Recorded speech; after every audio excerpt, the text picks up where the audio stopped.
Box office దగ్గర mass వీరంగం చూపిస్తున్నటువంటి mega power star Ram Charan Peddi working డేస్లో కూడా అదరగొడుతూ ఎక్సలెంట్ కలెక్షన్స్ని సొంతం చేసుకుంటుంది. సెకండ్ మండే టెస్ట్లో కూడా పాస్ అయినటువంటి ఈ ఫిలిం మరింత లాంగ్ రన్ ఈ సినిమాకి ఇంకా కొనసాగే ఛాన్సెస్ కన్ఫర్మ్ అయ్యాయి. ఆన్లైన్లో పీక్ నెగటివిటీ జరగడం అనేది కొంతవరకు మైనస్ అయినప్పటికీ ఆఫ్లైన్లో మాత్రం ఆడియన్స్లో మౌత్ టాక్ అనేది సినిమాకి బాగా హెల్ప్ అయింది. ముఖ్యంగా రామ్ చరణ్ ఫ్యాన్స్ కంటే కూడా న్యూట్రల్ ఆడియన్స్లోనే ఈ సినిమాకి ఎక్కువ సపోర్ట్ అనేది దక్కుతుంది. ఇది ఒక రకంగా చాలా గొప్ప విషయమనే చెప్పాలి. ఎందుకంటే కామన్ ఆడియన్స్ సినిమాలా చూస్తారు కాబట్టి హానెస్ట్గా వాళ్ల ఒపీనియన్ అనేది చాలా పాజిటివ్గా ఈ సినిమా గురించి ఆఫ్లైన్లో స్ప్రెడ్ అవుతూ ఉండడంతో వర్కింగ్ డేస్లో కూడా అదరగొడుతుంది ఈ ఫిలిం. మిగతా లాంగ్వేజెస్ కూడా అనుకున్న విధంగా పర్ఫామ్ చేసి ఉండుంటే ఇప్పటికే 600 కోట్ల మార్క్ని అవలీలగా రీచ్ అయ్యేది ఈ ఫిలిం. చాలా టెరిటరీస్లో బ్రేక్ ఈవెన్ ఇప్పటికే సాధించి మంచి ప్రాఫిట్స్ని సొంతం చేసుకుని సూపర్ హిట్ వైపు దూసుకువెళ్తుంది ఈ సినిమా. ఇక లేట్ చేయకుండా ఈ సినిమా ఇప్పటి వరకు బాక్స్ ఆఫీస్ దగ్గర ఎంత కలెక్ట్ చేసిందో, ఇంకా ఎంత కలెక్ట్ చేయాలో ఇప్పుడు మనం చూద్దాం రండి. వీడియోని స్టార్ట్ చేసే ముందు ఇలాంటి ఇంట్రెస్టింగ్ సినిమాటిక్ వీడియోస్ కోసం మా ఛానల్ సబ్స్క్రైబ్ చేసుకొని పక్కనున్న బెల్ ఐకాన్ని యాక్టివేట్ చేసుకోండి. మీ సపోర్టుగా వీడియోని లైక్ చేసి షేర్ చేసి వీడియో మొత్తం చూసి మీ ఒపీనియన్ ఖచ్చితంగా కామెంట్ చేయండి. వీడియో చాలా ఇంట్రెస్టింగ్గా ఉంటుంది. చివరి వరకు మిస్ అవ్వకుండా చూడండి. ఈ సినిమా అనౌన్స్మెంట్ అనేది వచ్చినప్పుడు చాలామంది రామ్ చరణ్ ఇలాంటి సినిమా ఎందుకు చేస్తున్నారు అని అనుకున్నారు. అందులో తప్పేమీ లేదు. ఎందుకంటే ఒక హీరో తన పీక్ టైంలో ఉన్నప్పుడు విజువల్ వండర్స్ గాని లేదా కమర్షియల్ ఎలిమెంట్స్ పూర్తిగా ఉన్న సినిమాలను గాని ఎంచుకొని బాక్స్ ఆఫీస్ దగ్గర తన మార్కెట్ని మరింత ఎక్స్పాండ్ చేయాలి అనుకుంటారు. కానీ రామ్ చరణ్ మాత్రం ఒక కొత్త తరహా ఎక్స్పీరియన్స్ని ఆడియన్స్కి ఇవ్వాలి అండ్ ఒక కమర్షియల్ హీరో అనిపించుకోవడం కంటే కూడా ఒక గ్రేట్ పెర్ఫార్మర్ అనిపించుకోవాలి అన్న ఉద్దేశంతో ఈ సినిమాని ఓకే చేసి చాలా పెద్ద రిస్క్ తీసుకున్నారనే చెప్పాలి.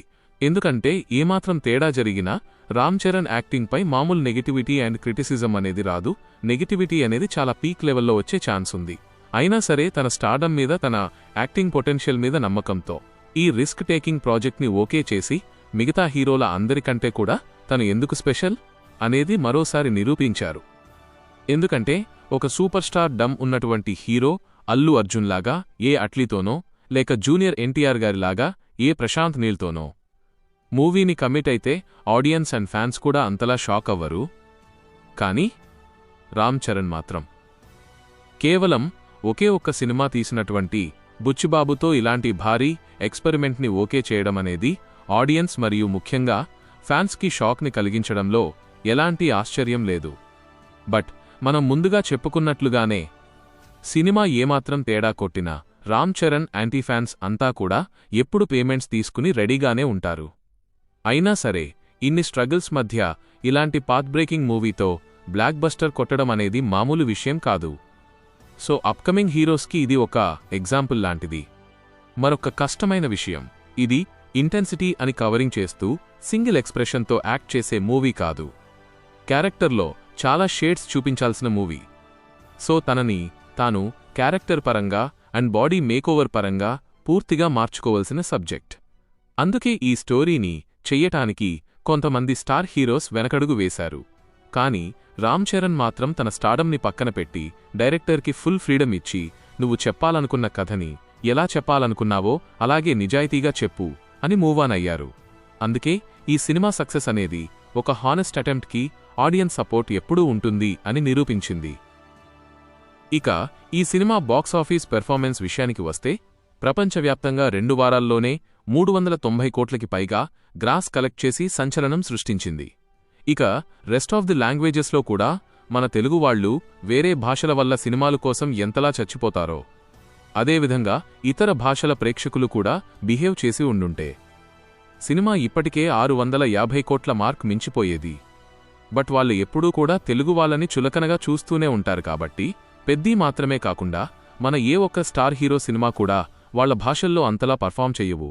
బట్ ఓవరాల్గా తెలుగు వర్షన్ కలెక్షన్స్తోనే ఈ సినిమా 400 కోట్ల వరకు ఆల్మోస్ట్ రీచ్ అయింది. బాక్సాఫీస్ దగ్గర 2 వీక్స్లోనే 87% వరకు రికవర్ చేసింది. 435 కోట్లకు పైగా గ్రాస్ మార్క్ బ్రేక్ ఈవెన్ టార్గెట్తో బరిలోకి దిగిన ఈ సినిమా ఇప్పటికే 395 కోట్లని మించిపోయి 400 కోట్లని రీచ్ అయిపోయింది. సో లాంగ్ రన్లో మరో 50 కోట్ల వరకు ఆల్మోస్ట్ గ్రాస్ కనెక్ట్ చేయాలి. సో సినిమాకి వర్కింగ్ డేస్లో కూడా ఎక్సలెంట్ కలెక్షన్స్ అనేవి ఇంకా వస్తూ ఉండటంతో ఖచ్చితంగా ఓవరాల్గా 450 కోట్ల మార్క్ని అధిగమించి సూపర్ హిట్ కాబోతుంది ఈ ఫిలిం. సో పెద్ది సినిమా మీకెలా అనిపించిందో, ఈ సినిమా లాంగ్ కలెక్షన్స్పై మీ ఒపీనియన్ని కామెంట్ చేయండి.